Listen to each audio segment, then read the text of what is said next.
All right, ladies and gentlemen, boys and girls, my name's Larry Hastings, and this is the book report. So when PyCon Estonia asked me, they invited me to be a keynote speaker. That's an invitation really to talk about something that you find interesting. And I thought, well, what do I have that's interesting to talk about? I'm not really a vision guy. I'm not going to stand up here and tell you that the secret to Python success is its community. I'm not going to tell you where Python is going to be in 10 years. I'm much more of a heads down, like, engineer kind of guy. But while I was thinking about what I could talk about, one or two things came up on my periphery, and I thought, I came up with an idea of something to talk about. So I have been doing this for a while, and when I was an undergraduate, decades ago, there were some classic books in computer programming and computer science that everybody knew about. It's like, oh, you want to do X, you want to read book Y. And it occurred to me that computer programming has changed a lot in the intervening decades. There's a lot more of it. The computers are a lot bigger. There are a lot more books. There's a lot more knowledge out there. And of course, we have the web and searching and things like that. And so the question became, are these old books still worth reading today? So I bought an armload of old books, and I read a whole bunch of things. And I'm going to tell you about a whole bunch of books today and whether I think they're worth reading today or not. So just to lay down some ground rules, I'm going to talk about 29 different books in 30 minutes, so I can afford to spend no more than about 4 minutes per book. That's a joke.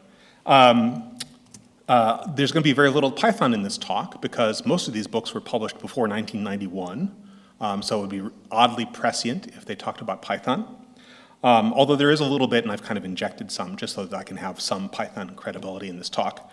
And finally, this is going to be in my areas of interest. So just as an example, a kind of a counterexample, let me show you, there's a classic book in computer graphics called, people refer to it as Foley and Van Dam, the official title, Computer Graphics, Principles and Practice. This was my undergraduate book in computer graphics. I liked it at the time, although I found it kind of dense, like a lot of good textbooks. But I'm not really competent to comment on whether it's a good book today or not. I would say that it teaches you the fundamentals of 3D graphics, but it's not exactly the book that you want if you just want to write a game in Unity or something. However, here I can turn to an expert. There's a guy named John Carmack who speaks very highly of Foley and Van Dam. When he was developing Doom and Quake, he says he kept going back to Foley and Van Dam and just rereading it, and there was a treasure trove of information on every page. So if you can trust John Carmack, if you want to understand computer graphics from the ground up, then Foley and Van Dam is still a good place to go. But as far as things that I'm qualified to talk about, let's talk about languages. Now we're going to take a quick side tour just to talk about one guy in particular. This guy is Brian W. Kernighan. He was on the team at Bell Labs that invented Unix, and in fact he gave Unix its name. He's been a professor of computer science since 2000 at Princeton University. His last name Kernighan, that's the K in awk. He was one of the 3 creators of awk. And in fact, I just saw this article yesterday on Ars Technica. Apparently he just wrote a PR against awk to add Unicode support. So at 80 years old, he's still doing it. For the record, like, I had my slide first and then they put out their thing with the same picture. That picture's off of Wikipedia. I think we both got them from the same place. Anyway, of the 29 books that I'm going to talk about in this talk, he is a co-author of 7 of them. So his name is just going to keep cropping up over and over and over. And in fact, that's where we're going to start, with the C programming language. This is also called the K&R book. Now this is the first revision from 1978.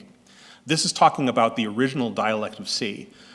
This book is so iconic and is so closely associated. Again, back then we didn't have as good reference materials for computer programming. It just was not a large discipline, and there wasn't a lot of movement in it. There weren't a lot of books. So this was the best book you could get for original C. So much so that that dialect of C is called K&R C.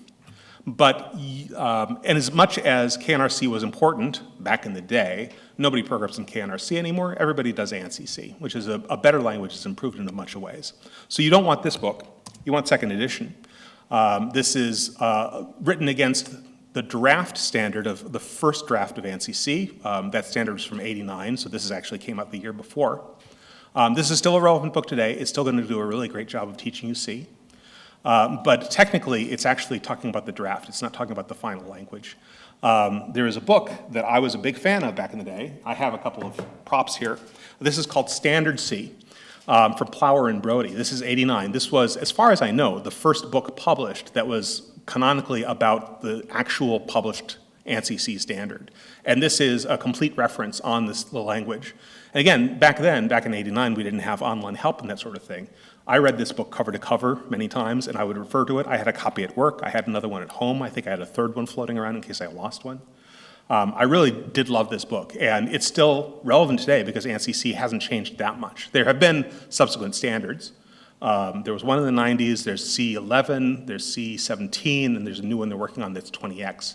Happily, so CPython, when I started working on it, was actually still 89C. So literally, this was the book. This and the K&R book were both relevant. In the last couple of years, we have allowed ourselves to start using the C11 things, so we can now have slant comments and what is that, structured initialization. But that's C.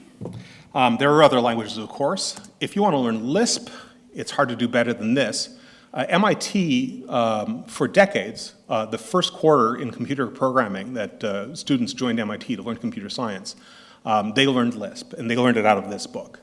It's technically a scheme, actually, not Lisp, that this book teaches. It's about the same language. This book is called The Wizard Book, or SICP, Structure and Interpretation of Computer Programs. Happily, MIT doesn't use this book anymore because they don't teach the first quarter in Lisp. They teach it in Python. MIT has their own book on Python. I haven't read it, so I don't know if that one's any good. But you guys don't need to learn Python anyway. Now, if you were stuck in the 80s and you wanted to learn a popular language back then, there's an excellent book to teach you Pascal called O Pascal. This really was a lovely book. I want to show you a couple of pages out of it. You probably can't see it really well, but my point is just that it's really well typeset. It's very clear, the examples are nice, it is elegantly written. This really is a great book for teaching you a language that you don't care about today. Unfortunately, this is not the only time Pascal is going to come up in this talk. It's going to keep cropping up over and over because it was a popular language back then. C has not really displaced it in the way that it has today. I also want to mention starting fourth. My first programming language back in the 80s was BASIC, like everybody, but my second one was Forth. My dad was interested in it. My brothers both programmed professionally in Forth. Forth is a really odd language. It's simultaneously kind of high level and kind of low level. I used to have a podcast, and I think I interviewed Raymond Hettinger, and he said, if you want to become a better programmer, you need to learn a couple of extra languages. And he named 4, I think, and 2 of them were Prolog and Forth. Forth really changed the way how you look at refactoring your code. And starting Forth is just a really fun book. It's got a lot of hand-drawn illustrations that are really charming. This is showing you how you create a function. It's called creating words. And there's the monk that writes them down for you. This is the guy who pushes numbers onto the stack for you, and then there's the machine that eats 2 numbers and produces the added result. It's just really cute. And starting Forth is available for free online. You can just download a PDF off of forth.com. So that's languages.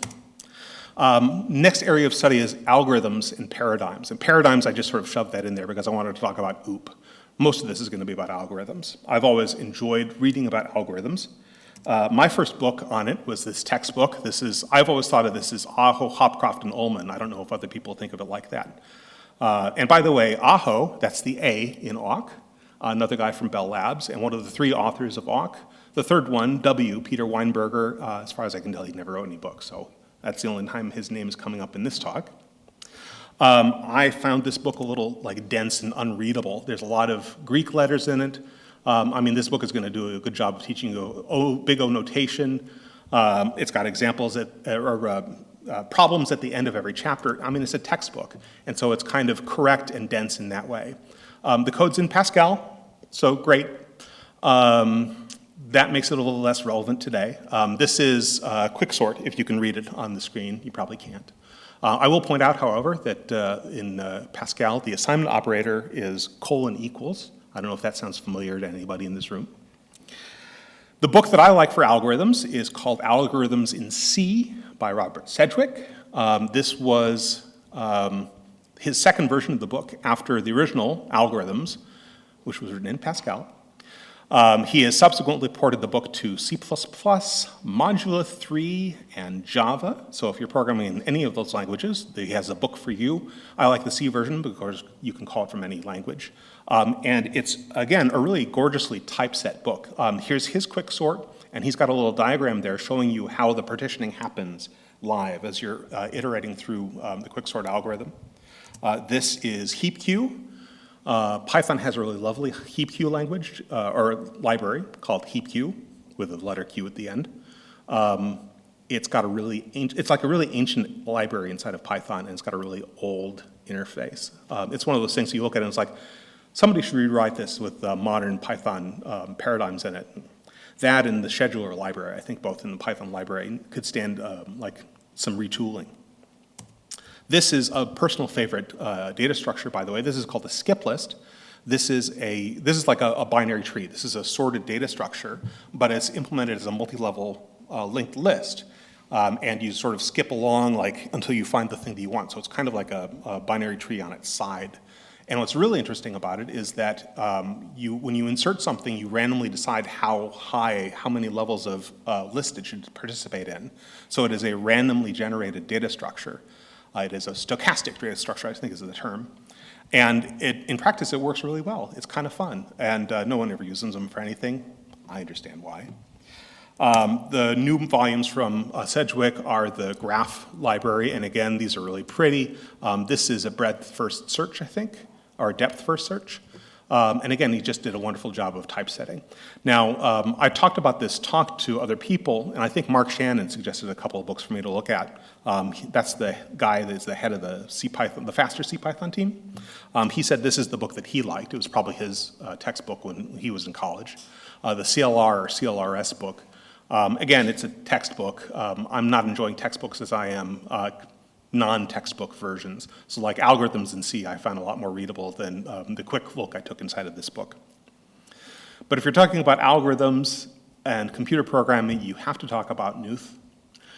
This is The Art of Computer Programming by Donald Knuth. He started, the first edition of this came out in 1968. That's the oldest book I'm talking about today. The latest volume apparently went to press in August and is going to come out in October. So he's still working on this series. I think he says he has one or two more books left in him.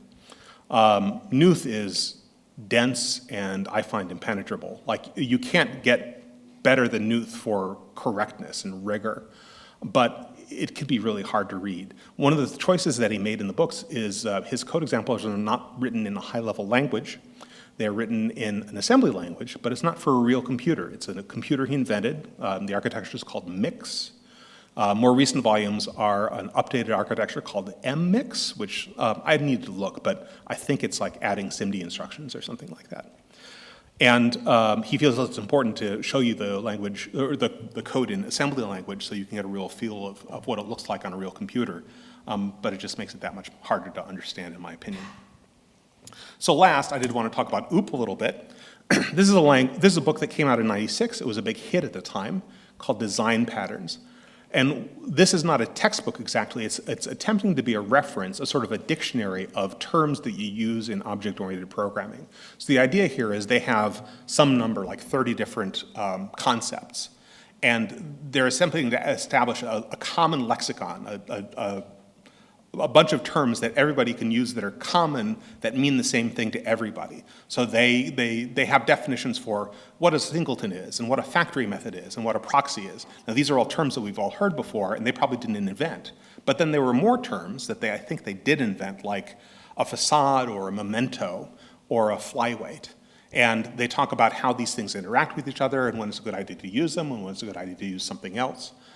So it's an interesting book from that perspective.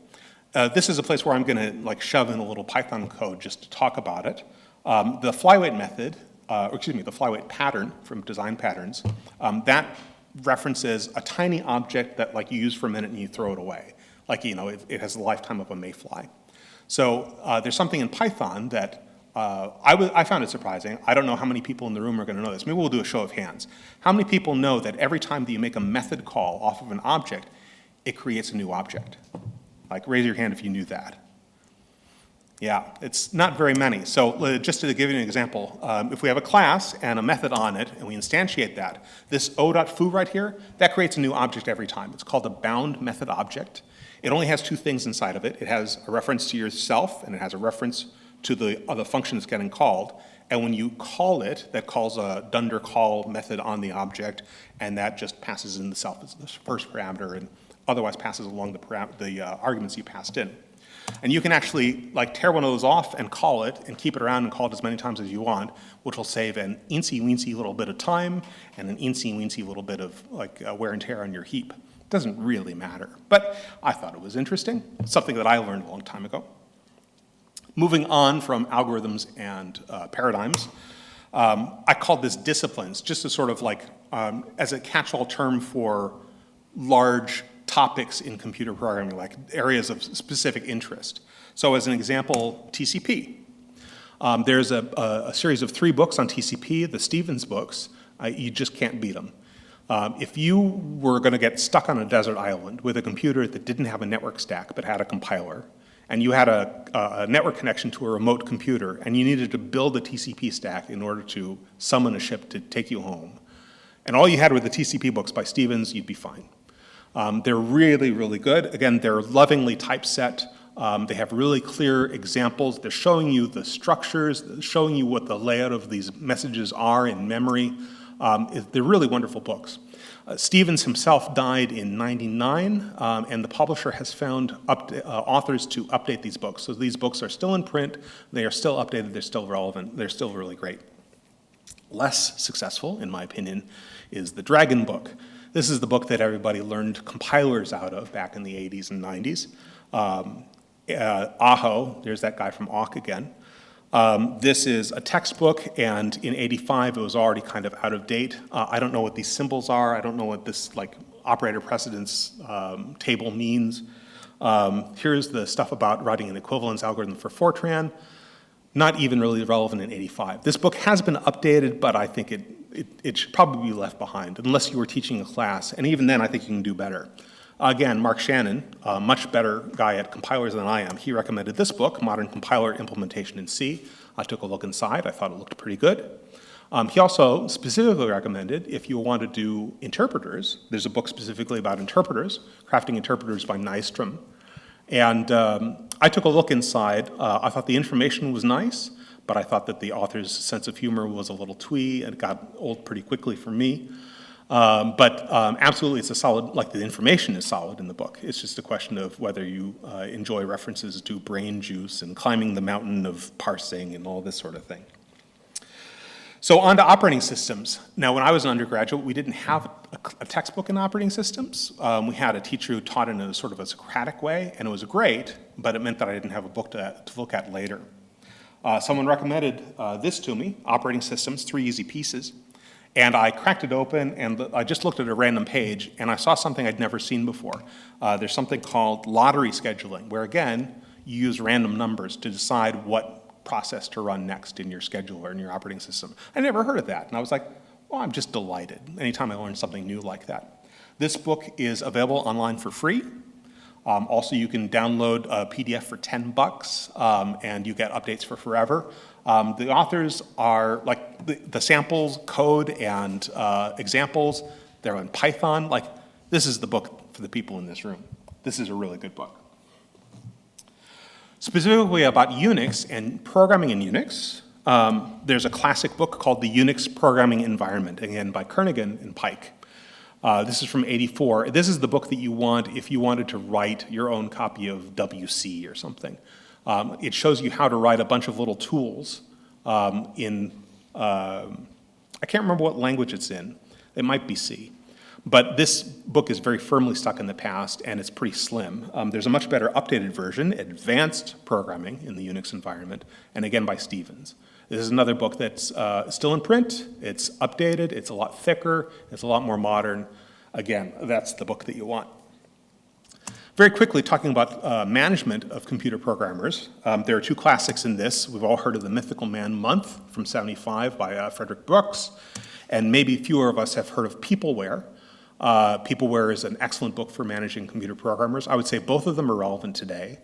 And both of them are updated, but also they're kind of classics in the sense that these are not books about technology, unlike everything else I'm talking about. These are books about people, and people haven't really changed that much in the past 30 years, although I will say that the people who were computer programmers in the 70s were, sort of heavily autistic weirdos off to the side. The number of people who are computer programming today is so much larger that it represents a much larger cross-section of the population. So the average computer programmer is more like the average person today than they would have been necessarily 30 or 40 years ago. So these books are still true. It's not like they have gone out of fashion, but some of the things are maybe worded a little more strongly than are necessarily the case in 2022. So the final section is the biggest section. This is what I would call best practices. This is the sort of book that teaches you about how to approach debugging, how to approach API design, how to think about writing your code. This is the sort of talk, half of the talks so far today have been on this sort of subject area. A classic volume in this genre is The Elements of Programming Style by Kernighan and Plower. This has got example code and then a pithy little quote for something to remember, like watch out for off by one errors. Make it right before you make it faster. And some of them are not as relevant today. Like one of them is make sure all variables are initialized before use. We don't have that problem today. Never had a problem like that in Python, and we don't even have that problem in C anymore. The compilers will scold you if you do that. Now, all the code in this book is written in a combination of Fortran and PL1, since those languages are widely used, quote unquote. So already, I think this book is not particularly worth reading anymore. But Brian Kernighan has heard your pleas, and so here is a different book from Brian. It's called Software Tools. Again, another classic. This is a book that shows you implementing a bunch of little tools in Unix, like word counter or nroff, the formatting program. And this book is implemented in a language called RAT4. Now, what's RAT4? RAT4 is short for Rational Fortran. It is a programming language that they invented for the book. It is a preprocessor that turns RAT4 into Fortran. So apparently Fortran didn't really have structured programming per se. Like it didn't have if blocks. It just had if and goto. It didn't have for loops. And so they implemented their own for loops inside of RAT4. I mean, here's some RAT4 code right here. And you can see indented blocks and things. These are niceties that Fortran never had. The downside of using RAT4, of course, one, nobody's ever heard of it. Two, whenever you have a preprocessing language like this, it means that now if you need to run the debugger, you are debugging code that is not in your original source language, and now you have this problem. It's like, well, you want to make changes, but you got to make them over here and rerun the thing, and you lose all your breakpoints, It's kind of a mess. So thankfully, Kernighan has heard your pleas, and he has retooled this book. I give you software tools in Pascal. This is greatly expanded. All of the code has been rewritten in Pascal, which is that hip new language that everybody likes. So thankfully, you don't have to look at that nasty old RAT4 anymore. I'm guessing that it was working on this book that caused Brian Kernighan to write a famous essay called Why Pascal is Not My Favorite Programming Language. The most famous word in Pascal is that the size of an array is part of its type. So an array of 16 characters is a different type than an array of 32 characters. That made API design a real mess. And every time they talk about arrays in this book, they just sort of like, oh, that's an external array and we're not worried about how big it is. I kind of wish sometimes that Brian Kernighan had known about some other language, maybe a more popular system level language that would have still been relevant today. Unfortunately, it took him a long time to get the hint, but finally it happened. I give you The Practice of Programming. This is a book that I can recommend. The examples are in C, and a little C++, and maybe some awk, and sometimes some Perl, because it's 1999, and I guess Python hasn't won yet. But this is the book that has the same little avoid off by one error, so little call outs that teach you here's a good idea, here's how to think about debugging, here's how to think about API design. But it does away with most of the other stuff that was in those other books. It's much more modest code examples, and they're written in a modern language that's still relevant today. And it's expanded a little bit on that stuff. So I just think this is the version of all of those other books that you actually want. Now, I talked about thinking about how I came up with this talk. And honestly, the inspiration for this talk came out of a book called Programming Pearls. Programming Pearls and More Programming Pearls. Those are my last two examples. We're right near the end of this talk. These are collections of columns written by John Bentley that were published in an old computer programming magazine called Dr. Dom's Journal, which was kind of earthy, crunchy, hippie back in the 70s, and it got more corporate as the decades went on. This was just his column on thoughts on programming, and he covered a lot of different ground. So it's really all over the place. Some of it's very relevant today, some of it is completely irrelevant today. Sometimes he talks about, like, he has a column where he talked about associative arrays are just the coolest thing. That's a dict in Python. I never got to use one of those until I started using Python in the mid-90s. Back in the 80s, it would have sounded like magic. And I admit, like, it would have been an interesting column back then, but it's not relevant now. But Programming Pearls has my favorite diagram I've ever seen in a computer programming book, and I'm going to show it to you here. So he lays out, here is the problem. Imagine that you have an array of integers, and some of them are negative. What is the slice that you can take of that array with the highest sum? So you add up all of the numbers in that slice, and you get the largest number out of it. If you don't have any negative numbers, then it's trivial, it's just the entire array. But if you have negative numbers, now you have to very carefully pick where you're going to start and end. And he walks you through this. He shows you, the first cut is a cubic algorithm. It's the brute force, try every possible slice and just remember the one with the highest number. And then he shows you a divide and conquer algorithm that's much more reasonable runtime. He improves that a little bit, and then his algorithm 4 is a linear time scanning algorithm that just makes one pass through the numbers. And then he runs it on two different computers. The cubic algorithm he runs on the fastest computer he could get his hands on at the time, which was a DEC Alpha at 533 megahertz. And the linear algorithm he ran on the slowest computer he had handy, which was a TRS-80 from the early 80s, running a Z80 Z80 processor at about 2 megahertz. And he shows you that eventually the constant time, like the alpha was about 33 million times faster per unit time. He actually wrote, like, the alpha program is written in C and run on an optimizer. The TRS-80 program was written in BASIC, and it was a bad interpreted BASIC, so it was just really slow. But you can't beat linear versus cubic, and eventually the linear algorithm catches up, even though it's on this computer that is millions of times slower. I believe he said that the turnover point was 5,800 elements, which took each of those two computers about 2 minutes. I've never seen a better illustration of the power of O of n. So the final two books I wanted to talk about are very much best practices for working computer programmers. These are both from Microsoft Press. This is Code Complete by McConnell and Writing Solid Code by Steve McGuire. These are both, again, very much so, it's like, we got to ship code, we got to do a good job, we have to be as defect-free as we can. So how do we approach this discipline of computer software engineering and produce good results?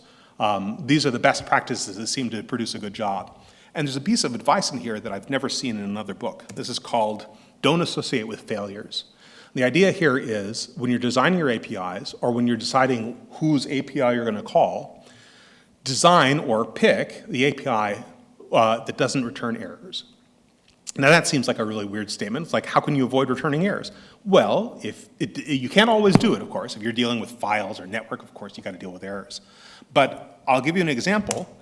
.get on a dictionary in Python, when you pass in two arguments, it can't return an error. Now, the individual objects might have some funny dunder method that throws an error or something like that, but get itself will never return an error. It is impossible to call get with arguments that are invalid. So that's just think about that. Like, that's a really interesting approach to API design. Can you design your API in such a way that it's impossible to call it incorrectly? That's pretty good. Now, both of these books, I think, are out of print. Happily, if you Google for Code Complete PDF or Writing Solid Code PDF, you can find PDFs and you can download them. I can't tell you to download these sorts of things, although it does seem like a good idea. My final thought, so that's all of the books, that's all 29. My final thoughts on all of this, first of all, thank the maker for Addison Wesley. I don't know if you were paying attention, but of the 29 books I talked about, 15 were published by Addison Wesley. So good job, guys, you're killing it. I learned that I don't like textbooks. I much prefer books written for people to read rather than people at colleges. I discovered that computer programmers love typesetting. Every single one of these books that I talked about, with the exception of the first two AOCP books by Knuth, were presented as camera-ready copy to the publisher. So the people who wrote the book also typeset it and had it ready to go, like they just handed off the thing and it was reproduced onto pages. As a matter of fact, so this is software tools in RAT4. This is the elements of programming style. Kernighan worked on, he didn't write, but he worked on NROF, which was the original text formatter for Unix back in the day. Man pages are still written in NROF, by the way. The story goes that Knuth, when he typeset the second volume in AOCP, it came back from the publisher, and he didn't like the changes in the font, like the original font wasn't available anymore. And he was so annoyed by this whole thing that he went off and he spent 8 years and he wrote something called Tech. So Tech was literally written so that Knuth could write his AOCP books in a typesetter that he liked. Finally, I have a piece of advice for you if you're ever thinking about reading these old books. If you want to figure out in advance whether the book is going to be worth reading or not, if it's going to be worth your time, my suggestion is to consider, is the book in print? Has the book been updated recently? Is it available in ebook form? Is it easy to get a hold of, or is it going to take a couple of weeks of shipping from somewhere you've never heard of? So a book that fails all of these questions is probably not worth your time, and I would say software tools in RAT4 is not worth your time. And books that are currently in print and have been updated are probably more likely to be worth your time. For what it's worth, I made a bibliography. All 29 books are listed at that paste bin. That paste bin, I checked the mark to say it should live forever, so it'll be available for a while. Just in case you're interested in any of these books, I should probably publish the slides for this anyway. That's everything. Thank you.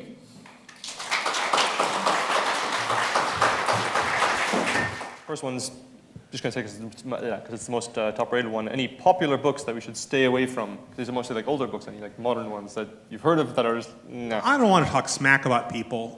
Personally, so there's a book, again, I did not talk about. There's a book on OOP designed by Grady Booch that was really popular in the 90s that I just thought was like, again, this is like the Mythical Man month, where it's like everybody has it on their coffee table and nobody reads it. I thought that the Grady Booch book was like, it just did nothing for me.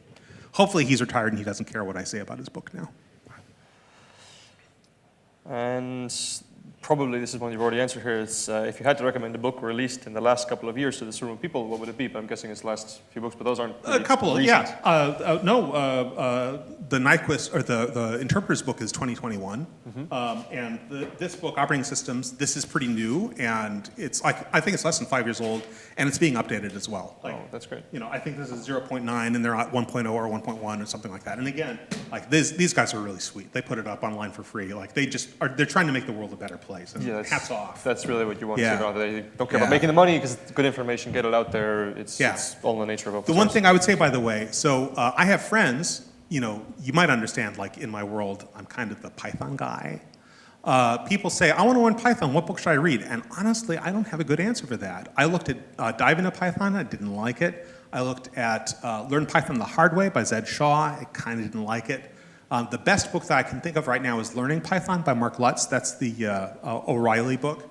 And I thought that was okay. It's really thick. Mm-hmm. But honestly, I don't know of anything really appealing. Like Starting Forth, I think is just such a wonderful book. O Pascal is a wonderful book. These books do a great job of teaching you programming and teaching you the language at the same time. I don't know of a book that I like nearly as well for Python, which should be easier because it's a better language. Yeah, well, one book which I know, which I actually learned Python first, was this How to Think a Computer Scientist with Python, I believe it was. Oh, really? Yeah, okay. I can't remember the author or what year, but you know. Is that one of the Al Stevens ones? Oh, yeah, I can't remember, but it's something to look up if you're curious. But it was quite good when it went into. I actually will look it up. Data structures and. How to think like a computer scientist. Yeah, I believe it was with Python too. I've turned the table. See, now he's answering the questions. Yes, and let's see, next question here. Is there a recent book you think that will be considered a timeless classic in 20 years? Gosh, I don't know. I really couldn't say. Sorry. You're not a future.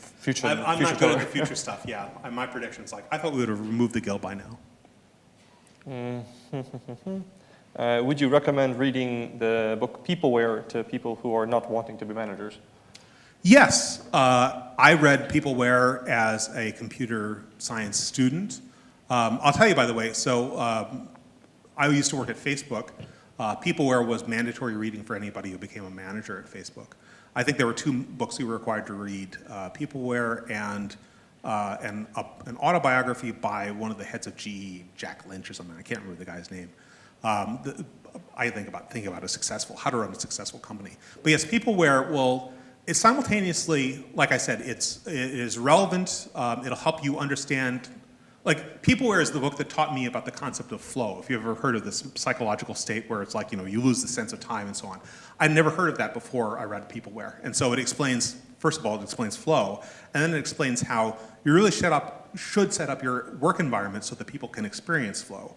So like a bunch of desks pushed together in a big noisy room seems counterproductive for computer programmers, and yet that's what everybody wants these days. I've only given one other custom-written keynote in my life, and that was at PyCon Dublin, Ireland. And I talked about how the change, I alluded to in my talk, this change of the perspective. Like 30 years ago, a computer programmer was a guy who had to sit on the couch in his office and simulate the IBM 360 in his head, because he had to step through his code and figure out where his bug was, because it was a time-sharing system, and he could only submit his punch card deck a couple of times a day. And so he had to figure out the bug on his own time. He couldn't sit there and change 3 letters and recompile and run it again. So the environment that we work in is very different today, and it takes a very special kind of person to simulate the IBM 360 in their head. There are a lot more people in the world who can bang on their PHP code and see if the web page is talking to the database now. And so there are just a lot more people in computer programming, and the sort of personalities that Peopleware talks about, it's like, this is what you need in order to have a computer programmer. It's less true today, and the kids who are programming computers in these big rooms and really love it, I've never understood it. I've always been the guy who wants really quiet. And so I blossomed when I got to work from home. Mm-hmm. Anyway, to answer the question, yes, I think Peopleware is relevant today. It's also been updated. It's now in its 3rd edition. It's really easy reading. I absolutely would recommend it to people who are not managers, yes. All right, great. And for the list of what you recommend, it's quite an extensive list. Are you planning on sharing the slides or having a full recommendation list somewhere? The recommendations are kind of folded into the talk, so it's not necessarily a recommended reading list as much as just watch the talk. But like I said, the last slide I had the whole bibliography. I went ahead and typed that up, and it's on a paste bin, and I can share the slides. I can give them to you guys, and you can put them on your webpage or whatever. Because I think people are more focused on listening than taking notes, and sure. lots of information flying around. Yeah. Mm-hmm. That's the main one here. Another reference for a Python book is this how about head first into Python? Do you know this? I don't know that one. No, I don't. I think there's probably very many Python books. I would say my favorite Python book is the one that I'm quoted in. It's the other book from Lutz, Programming Python or something like that. It's the really thick nutshell book, the O'Reilly book. And I'm quoted at the very end of the entire book, there's a last thing. So back in the 90s, there was which is better, Python or Perl? Yes, Python is one. But back in the day, we talked about which one was better, Python versus Perl. And a million years ago, I wrote something.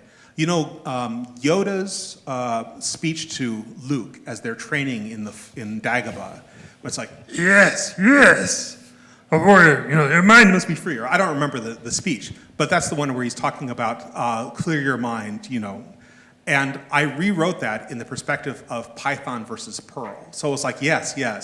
Automatic variables, quick leap to your side when code you write. But forever watch out for Perl, the dark side it is. And Luke says, how will I know when that Python is better than Perl? And Yoda says, you will know when your code you tried to read 6 months from now. This whole thing is quoted in full. It's the very last thing in Programming Python by Mark Lutz. And so it's like I can walk into a bookstore and it's like, look, I'm quoted in this book here. So that's my favorite. Yoda version of you. The Yoda version of me. Mm-hmm. All right. I think we can start the next talk here in a moment, but a question you said you were the Python guy, but if you had to choose a second language that you are, C. C. 100% C. 100% C. Absolutely, yeah. What I tell people is I can do C programming all day, but I only enjoy Python anymore. I don't know if I really enjoy C so much. But yes, you absolutely have to, like C Python is of course written half in C and half in Python, and I enjoy the Python parts. All right, well, thank you very much for the talk. Thank you.